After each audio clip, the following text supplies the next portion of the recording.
बिस्मिल्लाहिर्रहमानिर्रहीम। अस्सलाम वालेकुम। मैं हूं बिलाल अहमद। उम्मीद है आप सब खैरियत से होंगे। बानी एमक्यूएम अल्ताफ हुसैन के खिलाफ बरतानिया में जो प्रॉपर्टीज़ छीनने का मुकदमा दर्ज किया गया है उसकी तमाम तर तफसीलात हमने हासिल की है बरतानिया से। क्या इस केस में अब तक हुआ है और फ्यूचर में क्या होने जा रहा है, और जो लास्ट हियरिंग है उस पर दरख्वास्त को काबिल समाअत करार दे दिया गया है या नहीं, और अब ये कितने अरसे में बानी एमक्यूएम से मुतल्लिक ये फैसला होने जा रहा है। बहुत ही इम्पॉर्टेंट किस्म की इंफॉर्मेशन है, आज आपसे इस प्रोग्राम के अंदर डिस्कस करेंगे। इसके साथ ही चूँकि अब ये एक मामला जो कि तनाज़ा था, या कह लीजिए कि तजब्जुब का शिकार थे लोग कि आर्मी चीफ कौन होंगे, जो बाजवा साहब थे वो एक्सटेंशन लेंगे या फिर मुद्दत पूरी करने के बाद कौन सा आर्मी चीफ बनेगा और उनकी पॉलिसीज़ क्या होंगी। ख़ास कर चूँकि हमारे देखने वाले जो ज़्यादातर लोग हैं वो कराची और सिंध की सियासत के हवाले से हैं, तो कराची और सिंध की सियासत के ऊपर क्या असरात मुरतब होंगे ओवरऑल पाकिस्तान और बिलखसूस कराची और सिंध के हवाले से अगर बात की जाए, इस सारे इशू पे बात करेंगे। और फिर इस तनाजुर के अंदर जो नए आर्मी चीफ आए हैं, क्या जो बानी एमक्यूएम का केस है, एक शनाख्ती कार्ड का, फिर लाहौर में पाबंदी का, फिर दूसरा कराची में भी एक केस है, फिर लंदन की प्रॉपर्टीज़ के केसेस हैं।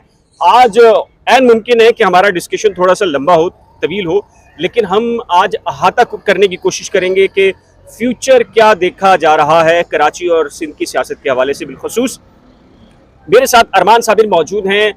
इनकी बरतानिया में कुछ लोगों से बात हुई है जो कि बानी एमक्यूएम के ख़िलाफ़ जो केस दाखिल किया है, अमीनुल हक साहब जो वफाकी वज़ीर हैं और शहबाज शरीफ की कैबिनेट का हिस्सा हैं, इस सिलसिले में अरमान साबिर ने क्या डिटेल इकट्ठी की हैं और इनके ज़राए क्या बता रहे हैं। तो अरमान भाई आपसे शुरू करेंगे, फिर पूरी सियासत के हवाले से गुफ्तगू भी करेंगे। जी अरमान भाई। एक्चुअली बात यह है कि जैसे कि आपने बताया ना बिलाल के अमीनुल हक ने जो है वो इस पर फाइल किया था 2020 में। अमीनुल हक ने जो है वो फाइल किया था, ये पटिशन फाइल की थी लंदन में, लंदन हाई कोर्ट में, कि जो 6 प्रॉपर्टीज़ हैं एमक्यूएम की, वो एक्चुअली एमक्यूएम पाकिस्तान का हिस्सा है, एमक्यूएम पाकिस्तान की हैं। वो एमक्यूएम पाकिस्तान के तहत जो ट्रस्ट है ये उसकी प्रॉपर्टीज़ है, लिहाजा उनको वापस किया जाए। अच्छा, ये अमीनुल हक ने कोई पर्सनल नहीं किया है, वो उस वक्त की जो राब्ता कमेटी थी उसने ये फैसला किया था। वो फैसल सब्ज़वारी भी हो सकते थे, वो खालिद मकबूल भी हो सकते थे, वो कोई भी हो सकता है। राब्ता कमेटी ने फैसला किया होगा। हाँ यकीनन अच्छा, उस वक्त की जो है वो राब्ता कमेटी, जी चलें ठीक है, जिसने भी फैसला किया था, बहरहाल वो राब्ता कमेटी का फैसला था। तो अमीनुल हक जो है वो सामने आए, पिटिशनर बने और उन्होंने पिटिशन फाइल की है। अच्छा, अब मामला ये था कि 2020 में ये केस चला।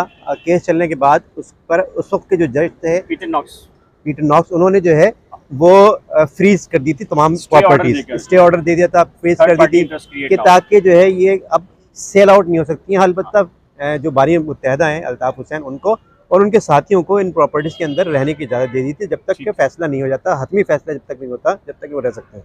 अब हुआ ये है कि 2 साल की जो वहाँ की जो कोर्ट की जो मामला हैं, जो कोर्ट की अदालती कार्रवाई होती है, वो चलती रही है इस दौरान, और उनमें उन्होंने जो है वो इस बात पे अदालती कार्रवाई हो रही थी कि ये मेंटेनेबल है कि नहीं है, यानी कि इस पर मज़ीद कोई हेयरिंग्स हो सकती हैं या मज़ीद कोई कार्रवाई हो सकती है या नहीं हो सकती है।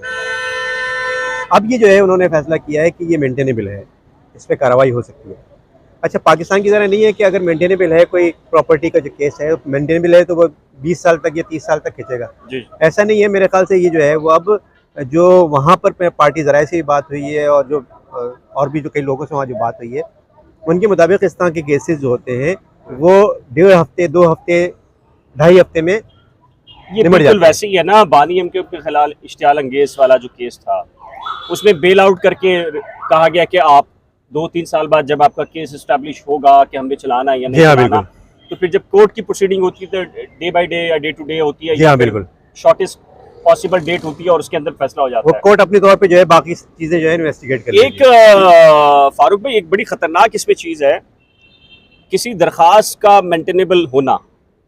पाकिस्तान में तो शायद फर्स्ट हेयरिंग पर होता है, हमारे यहाँ हाई कोर्ट्स करती हैं, ट्रायल कोर्ट्स हों, लेकिन बरतानिया की कोर्ट उस वक्त करती है मेंटेनेबिलिटी कंप्लीट करने, यानी कि जब कोर्ट ये खुद तय कर लेती है हर डॉक्यूमेंट्स को तय करने के बाद कि ये केस बनता है या नहीं।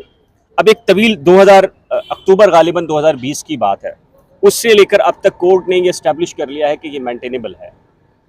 अब क्या वाकई इस तरफ इशारा है कि ये केस का फैसला बानी एमक्यूएम के अगेंस्ट जा रहा है क्योंकि उनके पास ओहदा नहीं है? अच्छा देखिए, इसमें ना पहले तो एक चीज़ शेर याद आ रहा था, लेकिन शेर बाद में। लेकिन जो बात है मेंटेनेबिलिटी, और आपने उसके हवाले से बात की, तो सूरत-हाल ऐसी है ना, मतलब ये आप लोगों ने पहले भी रख दी, अरमान भाई ने भी रख दी। मैं मज़ीद वज़ाहत ये कह दूँ कि ये हो जाएगा कि जो बानी हैं उनको किसी जो सरकारी रिहाइशगाह होती है, वहाँ की ओल्ड होम कह लें आप, या कोई ऐसे शेल्टर की जगह मिल जाएगी कि आप वहाँ चले जाएं, क्योंकि उनके पास और कोई तो जगह नहीं है ना। देखिए हम ये बात तो कर अभी रहे हैं, ये तो बहुत बात की बात बहुत है बात अभी, की बात कर रहे हैं, मतलब लेकिन आप अभी लोगों जो ने है वो मामला ये है कि अभी तो केस ऐसे इस पोजीशन पे ना कि देखिए एमकेएम जो लंदन है उसके थोड़े दिनों पहले एक प्रेस रिलीज दिया था जिसमें उन्होंने कहा था कि ये दुआ दुआ की करें जाए। और सारी चीजें तो वो दुआ करने का मतलब ये है कि इस वक्त केस बहुत ही क्रूशल मरहले में आ चुका है और लेकिन अब फैसले के तो करीब है। ऑलमोस्ट निमट गया है ना।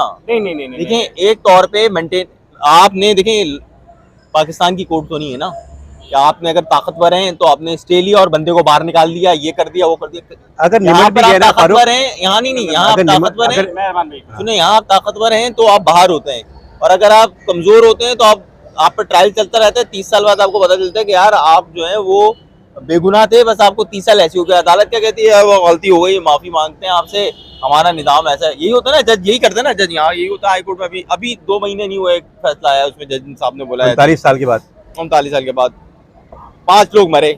आप उसका जजमेंट में आप बोल रहे हैं कि इतने अरसे में जो लोग थे उनको आपने बोला कि जनाब, और उसमें कुछ लोग दौरान समात ही इंतकाल कर गए, उन्होंने जेल बुक की, ये क्या, वो एक अलग कहानी है। ये देखिए बात करनी है ना जी। वहाँ क्या है, वहाँ ये है कि केस डिसाइड हो जाता है जब इन्वेस्टिगेशन का मामला मुकम्मल हो जाता है, तब उसके बाद मेंटेनेबल का प्रोसेस आता है कि भाई ये मेंटेनेबल है। उसके बाद ये तय करना होता है, मतलब हम अगर अब आसान अल्फाज में बताएं तो ये तय करना होता है कि यार अब इसकी जजमेंट क्या होगी। उसके बाद ये चीज़ नहीं तय करनी होती कि यार इस केस के अंदर उसकी आर्गूमेंट आएगी, इसकी आर्गूमेंट आएगी, बहुत सारी चीज़ें वो होती हैं। अब ये जजमेंट या तो उनके हक में आएगी या उनके अगेंस्ट आएगी। और लेकिन बहरहाल जो कार्रवाई भी है उनकी जो वहाँ के मुताबिक वो तो नहीं, मैं ये नहीं कह रहा, मैं कह रहा हूँ कि जो चीज़ है अभी, ये तो स्टार्टिंग थी ना कि या तो शेल्टर होम जाएंगे या ये होगा, या अमीनुल हक जिन्होंने ये दूसरी दफ़ा माफ़ी मांग के आया था, आपको अगर किसी को पता हो अमीनुल हक का, अमीनुल हक साहब जो है वो उन्होंने पार्टी छोड़ दी थी, और जब पहला ऑपरेशन हुआ था तो अमीनुल हक साहब दूसरी साइड पे चले गए थे। उसके बाद अमीनुल हक साहब ने माफ़ी मांगी थी और वो माफ़ी मांग कर वापस आए थे, और माफ़ी मांग कर वापस आने के बाद जो मैं एक बड़ी इंपॉर्टेंट बात करूँ आपसे। मामला ये है कि कहा जाता है कि प्रोसिक्यूशन अगर केस बना लेती है और डिसाइड कर ले कि उसने केस चलाना है स्कॉटलैंड यार्ड, ठीक है, बरतानिया की प्रोसिक्यूशन, उसके बारे में कहा जाता है कि 98% जो है वो रिशु सजाओं का होता है। अगर केस को उन्होंने बना लिया, स्टैब्लिश कर लिया, तो प्रोसिक्यूशन चला लिया, इसका मतलब सज़ा हो जाएगी। भाई इश्तियाल अंगेज तकरीर के अंदर भी तो यही हुआ, बानी एमकेएम का कई बरसों तक चलता रहा। जो प्रोसिक्यूशन लंदन की थी स्कॉटलैंड यार्ड, उन्होंने कहा कि हमारे पास एविडेंसेस हैं, सारी चीज़ें हैं, सारी चीज़ क्या हुआ, बरी हो गए ना। तो कतई मतलब ये नहीं है कि अगर मेंटेनेबल करार दे दी गई तो इसका मतलब बानी एमकेएम के खिलाफ आना। हाँ बिल्कुल, ये तो नहीं है ना। आप जैसे आपने कहा कि डिसाइड ही हो गया क्या, हाँ, अब ये है कि कितने अरसे में डिसाइड होना है, ये क्वेश्चन मार्क है। इस सिलसिले में आपकी कुछ बात हुई है? मेरी बात ये हुई है कि वहाँ पर जो इस तरह के केसेस होते हैं ना, वह वो कह रहे हैं कि जी जब इस तरह के जो केसेस होते हैं और प्रॉपर्टी के खासतौर पर जो केसेस होते हैं, वो मेंटेनेबिलिटी जब साबित हो जाती है कि हाँ जी ये केस मेंटेनेबल है, तो वो 2 हफ्ते से लेके 3 हफ्ते के दौरान जो है वो केस को निपटा दिया जाता है। वो फैसला आ जाता है, कभी इस तरफ पार्टी की तरफ आता है या उस पार्टी की तरफ आता है, जो भी पार्टी की तरफ आता है, लेकिन वो फैसला हो जाता है उसका। ऐसा नहीं कि वो केस लटका रहता है और सालों तक चलता है, इस तरह से नहीं होता है। तो ये भी केस तवक्को ये की जा रही है कि जो मेंटेनेबिलिटी अब इसकी जो है वो बता दी गई है कि हाँ जी केस मेंटेनेबल है, तो इसका मतलब ये है कि अब नेक्स्ट जो मंडे है उससे ये कार्रवाई, अदालती कार्रवाई शुरू हो जाएगी, और उसके बाद जो है केस 1.5 से 2 हफ्ते में निपट जाएगा। फारूक भाई, बहरहाल आप तो हार गए ना यार, आप क्या बात करनी। फारूक भाई से तो खाना खाना है। दिसंबर 5 महीने कहा था कि अप्रैल या मई तक बाबा जी रहेंगे ना, वो बाबा जी खैर अब क्या बोले, नई तकर्री हुई है। फारूक भाई क्या देख रहे हैं मुल्क की सियासत में, खासकर कराची की सियासत में, चूँकि एमक्यूएम लंदन ने जो एक्टिविटीज़ शुरू की थी वो स्पेस को तलाश करने के लिए की थी, अपना एक थोड़ा सा वजन उन्होंने दिखाया है।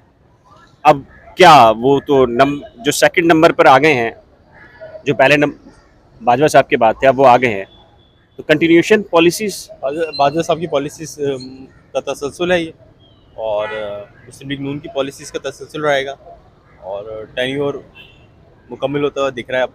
और वो जो बाजवा साहब के थे, नवाज शरीफ साहब बढ़ गए, वरना बाजवा साहब ने रहना था मई तक। अभी उस पर हूँ कि अब तो खैर आ गया, सारी चीज़ें ख़त्म हो गई, क्योंकि ये चाहते थे कि जनाब मामलात हों और कोई इस तरह की राह निकले कि आसिम साहब भी रहे, नवाज शरीफ साहब, लेकिन सूरत हाल बन नहीं पा रही थी। जो बीच में कह रहे थे कि पिंडी और लंदन के दरमियान वो जो चखलिश है, उसका भी मामला यही कह रहे थे कि लोग कि ये वाला मामला था कि ख्वाहिश यही थी। शहबाज शरीफ के हवाले से वो अफवाह उड़ी की थप्पड़ गलत है, सब गलत है, सब गलत है, सब गलत है। आगे कि आसिम मुनीर साहब को बनाए और वो सब गलती है। सब मेरे ख्याल में तो सब मैंने किसी आज़ाद जरिए से वहाँ के सोशल मीडिया पर तो ऐसी चीजें वो तो आपको पता है ना। फिर उसके बाद फौरी बात एक और एक बहुत ज्यादा पॉपुलर हुई थी कि साबिक वज़ीर आज़म की पिटाई लग गई बनी गाला में, जमान टाउन में।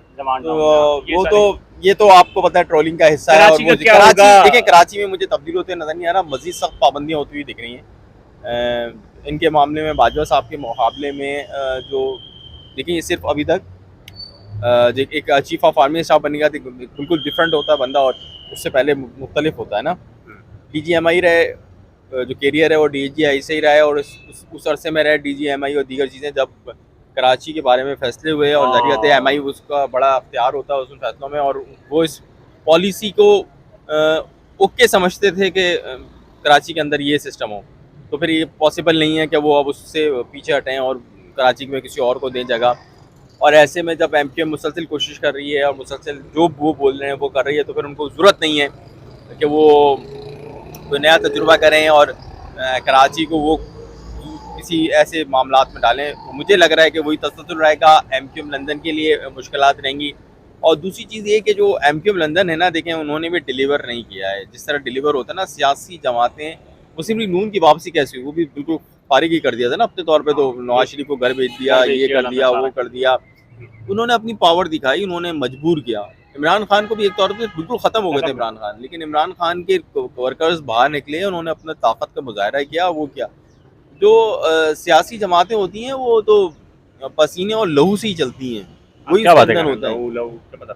देखिए जो हकीकत है वो हकीकत है। आज तक पाकिस्तान के अंदर जो सियासी जमातें जिंदा हैं, उन्होंने अपनी स्ट्रगल दी है, कुर्बानी की है, अपना खून जलाया है, तपती गर्मी में जो है वो भी काफी स्ट्रगल की है।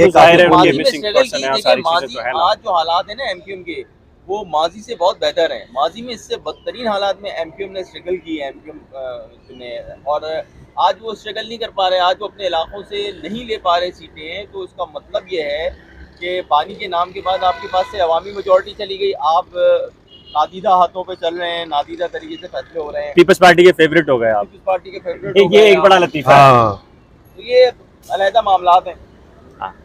अरमान भाई क्या देख रहे हैं फिर आप, ये जो आसिम मुनीर साहब आ गए हैं, तो कराची का फ्यूचर, और फिर चले अच्छा एक चीज में अच्छा शहरी सिंध और दही सिंध, एक चीज में ऐड करना, वो खला कैसे पूरा होगा? शहरी सिंध और MQM की जो अब नई पॉलिसी है ना, गुज़श्ता रोज़ गवर्नर सिंध से मुलाकात हुई मेरी, हम 2-3 दोस्त गए थे उनके पास, वहाँ पे एक कराची प्रेस क्लब का वफ़द गया था, तो उसमें मैं भी था और उनसे मुलाकात हुई। उनकी बातों से जो बू आई उसका मतलब ये था कि इन फ्यूचर में MQM पाकिस्तान और जो पीपल्स पार्टी है, ये दोनों बड़ी अच्छी कोऑर्डिनेशन के साथ कोशिश करेंगे कि अब आगे बढ़ें और शहरी सिंध MQM पाकिस्तान के पास रहें, यानी बहादुराबाद के पास रहें, और दही सिंध जो है वो पीपल्स पार्टी के पास रहें, और ये तो मिलके देखिए वही वाली बात है ना, फेवरेट वाली।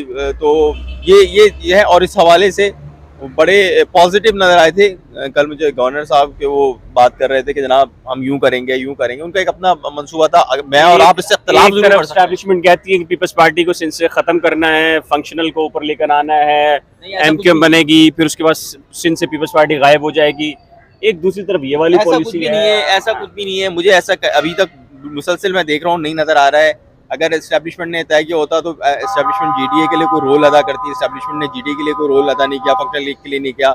मुसलसल अपने आखिरी बयान से जब उन्होंने बारात की और अपने आखिरी बयान से पीछे हटे, जरदारी साहब ईंट से ईंट बजा देंगे, उसके बाद से लेकर अब तक वो एस्टैब्लिशमेंट के कैंप में बैठे हैं। और एस्टैब्लिशमेंट मतलब ये नवाज शरीफ साहब को भी जो ये नया, अरमान भी मेरी बात को सेकंड करेंगे, जो नवाज शरीफ साहब को भी जो ये जो नया जो किया गया, आपने जो अदम एतमाद के वोट से इमरान साहब को घर भेजा और वो किया, इसमें भी जो है वो पीपल्स पार्टी ने ज़्यादा जो है वो सपोर्ट किया एस्टैब्लिशमेंट को, और पीपल्स पार्टी ने मजबूर किया, जिसे कहते हैं ना यार कर लो, और वो करके शहबाज शरीफ साहब को उतार के अपने शीशे पे, वरना नवाज शरीफ साहब तो नहीं राजी थे इसके लिए।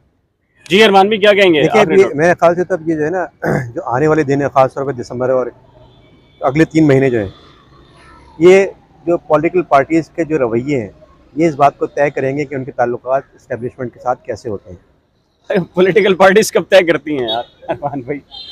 वही तय करते हैं। देखिए तय अब पॉलिटिकल पार्टीज़ भी, अगर पॉलिटिकल कौन? पार्टीज़ जो है, नहीं कौन तय करता है? पॉलिटिकल पार्टीज़ में नहीं से नहीं, इनसे पूछे कौन तय हाँ, करता है? कौन तय वही करता है? जो तय करता है, कौन? जो तय करता है, जो कौन तय है? करता मुझे है तो नहीं मालूम। फारूक भाई के बाबा जी और कौन से? मेरे बाबा जी तो मैं तो नहीं जानता कि वो कौन बाबा जी। अभी बोल के पुरानी वीडियो निकाल के पता चल जाएगा, ऑडियंस बता देंगे कौन से ओके। बाबा जी। देखें देखिए अभी मामला, आपने बोला है, अभी आपने बोला है जो तय मामला करता क्या हुआ था? आप कह रहे हैं तय वो करते हैं। इमरान खान के साथ क्या मामला हुआ था? है। इमरान खान साहब को तो भेज दिया था ना। इमरान खान साहब के साथ सर पे हाथ था इनका, लेकिन इन्होंने क्या जो किया उसके बाद फिर उनके सर पे हाथ आता है। वो कहते हैं देखिए, वो डिवीजन वही उन्हीं कह के रहा अंदर हूँ की कि थी। जो पॉलिटिशियंस हैं, और पॉलिटिशियंस जो है वो नवाज शरीफ के सर पे तो हाथ नहीं था, फिर कैसे आ गया उनके सर पे हाथ? अरमान भाई, अवाम की ताकत के मैं आगे आपसे कोई नहीं यही खड़ा कह हो रहा हूँ, मैं सकता। आपसे यही कह रहा हूँ। मशरिकी पाकिस्तान, कल चीफ साहब ने उसकी बात कर दी, मशरिकी पाकिस्तान की। मशरिकी पाकिस्तान गवाह है, 13 साल माशाल्लाह लगा रहा, बिल्कुल मतलब तेरा माशाल्लाह का मतलब ये है कि जो एक ही पेज पे थे सारे ताकतवर, लेकिन वो 13 साल का माशाल्लाह जब आवाम का जोर आया, जब आवाम का सैलाब निकला तो नहीं रोक सका। नवाज शरीफ के मामले में भी यही हुआ कि जब आवाम बाहर निकली तो नवाज शरीफ को आप नहीं रोक सके, आपने को उसके भाई को इख्तियार देना पड़ा। और इमरान खान साहब जब बाहर निकले तो आप नहीं रोक पा रहे हैं चीज़ों को, आपके हाथ में उस तरह नहीं है चीज़ें जिस तरह आप समझ रहे थे कि इमरान खान फारिग हो मेरे गए। ख्याल इमरान खान फारिग तो कर देंगे ना इमरान खान को। नहीं देखिए, उस लेकिन तरह अगर नहीं। तसलसल बाजवा साहब को तसलसल है तो फारिग तो होना है। नहीं नहीं नहीं नहीं नहीं, उस तरह नहीं है देखिए जिस तरह बाजवा साहब का तसलसल से मुराद इनकी ये होती है कि दो सूबों में हुकूमत है, बड़े जो एस्टेब्लिशमेंट है ना उसकी पॉलिसी। नवाज शरीफ 2/3 मेजोरिटी से थे मेरे भाई, 2/3 majority prime minister of Pakistan. Majority से चले गए, फिर आ गए, मजबूर हो गए आप देने पे उनको। ताकत थी अवाम की, आपके 2 सूबों में अभी तक बैठे हुए हैं। पिशावर में कहाँ कहाँ एहतजाज होते हैं मैं बताऊंगा, आपका चैनल बंद हो जाएगा, इसलिए नहीं बता रहा। हम तो कहीं और से वीडियो डाल लेंगे। नहीं चैनल बंद होना हो, लेकिन अब पता नहीं हम आपके लिए जो है एहतजाज जरूर करेंगे। अपनी फिक्र करें फारूक भाई। और अच्छा जी, जो हमें बहुत बड़ा अपने इदारों पे यकीन है, वो हमें बाजियाब करा देंगे। कल वो शहबाज गिल से अच्छा भी, बाजियाब करा लेंगे। कल शहबाज गिल से भी एक वो आपने क्लिप देखा होगा शहबाज गिल का, हाँ। वो जो चल रहा है आज। क्या? उनसे पूछा गया कि नए आर्मी चीफ के बारे में, उन्होंने कहा मैं पहले ही बहुत कुट खा चुका हूँ। अच्छा जी, वैसे एक बात बड़ी अफसोसनाक है, पाकिस्तान शायद दुनिया का वो वाहिद मुल्क है जहां इस तकर्री के ऊपर नेशनल सतह के ऊपर और गली मोहल्ले और घर के अंदर डिस्कशन होती है। मेरे ख्याल से एक रूटीन वर्क का इशू, और एक अच्छी चीज़ मेरी नज़र में हुई है, शायद आप दोनों मुझसे मुत्तफिक हो या ना हो, जो सीनियर है वो बन जाए, सही है, मोस्ट सीनियर कोई आना मोस्ट सीनियर बन जाए। देखें, कभी चीफ जस्टिस पाकिस्तान पे इख्तलाफ नहीं होता, आपको दीगर जो पोस्टें हैं उनके ऊपर नहीं होता, तो यहाँ पर भी एक मरतबा एग्जाम्पल अगर सेट हो जाए तो बहुत सारी इश्यूज विद इन इंस्टीट्यूशन जो प्रॉब्लम्स हैं वो सॉल्व हो जाएंगी। फिर ये लॉबिंग और दीगर चीज़ें, और फिर पता चलेगा कि नवाज शरीफ ने कहा कि छठे को लिया हो तो मेरा साथ देगा, इमरान खान ने कहा नहीं 5वें को लिया हो तो मेरा साथ, ये सारी चीज़ें ख़त्म हो जाएंगी। वो एक जो सिगार अपने हाथ से बुझा देते थे भुट्टो साहब को देखकर, मतलब जिनको अयूब डैडी कहते थे, और जिनको देखकर ज़ियाउल हक साहब अपना सिगार अपने हाथ से बुझा देते थे, जब जिया साहब आए तो उन्होंने हाँ ऐसे ही क्या हुआ? नहीं नवाज शरीफ, हाँ नवाज शरीफ को नहीं, मुशर्रफ साहब को इसलिए लिया कि इनका तो बैकग्राउंड फौजी मीन्स के वो फौजी उस तरह नहीं है, उर्दू स्पीकिंग है, कराची से हैं तो ख्याल कर लेंगे, पता चला उन्हीं ने किया। मतलब ये एक हिस्ट्री है सही पाकिस्तान। किया गलत किया हम इस पर बात नहीं कर रहे, सही किया लेकिन ये एक बहुत अच्छा फैसला है जी। मैं और शायद मेरे ख्याल हम तीनों इससे इत्तेफाक करते हैं, जो मोस्ट सीनियर है उसको आना चाहिए और एक टेन्योर तय हो जाए, ताकि ये जितनी भी हमारे यहाँ डिस्कशन है ये इंतहाई गैर ज़रूरी है और ख़ुद हमारे इदारों के लिए भी मुनासिब नहीं है, और एक टेन्योर हो, आए और चला जाए जैसे चीफ जस्टिस ऑफ पाकिस्तान के अंदर होता है। लेकिन बदकिस्मती से जो कुछ भी इशूज़ हैं वो आपके सामने हैं पाकिस्तान की सियासत के हवाले से। अरमान भाई ने जो डिटेल्स बानी एमक्यूएम अल्ताफ़ हुसैन के प्रॉपर्टी केस में बताई है, तो कहा यह जा रहा है कि मेंटेनेबल करार देने के बाद गालिबन विद इन अ मंथ जो है वो इसका फ़ैसला आ सकता है। अब जाहिर है कि बानी एमक्यूएम इस फैसले के बाद अगर मुतासरा होते हैं तो उनके पास ऑप्शंस क्या हैं, ये एक बहुत इंपॉर्टेंट क्वेश्चन है, बहुत सारे लोगों के जहनों में आ रहा होगा, और हम कोशिश करेंगे कि एक नई बैठक करें और इस सवाल के जवाब को तलाश करें और आपके सामने रखें वो तमाम तर मालूमात। इस सिलसिले में आज का जो लाइव सेशन है, हमारा प्रोग्राम है, व्लॉग है, आपकी क्या राय है? अपनी कीमती राय का इजहार नीचे दिए गए कमेंट सेक्शन में ज़रूर तहरीक कीजिएगा। अगर आपने अरमान साबिर व्लॉग, इसके साथ ही reporters 21 current affairs with Bilal या नई खोज में से किसी एक को भी सब्सक्राइब नहीं किया तो हमारे लाइव सेशंस और डिस्कशन को कंटिन्यू देखने के लिए चारों चैनल्स को हमारे सब्सक्राइब कर दीजिएगा। वीडियो को शेयर, लाइक और बेल आइकन को लाजिम प्रेस कीजिएगा। खुदा हाफिज़।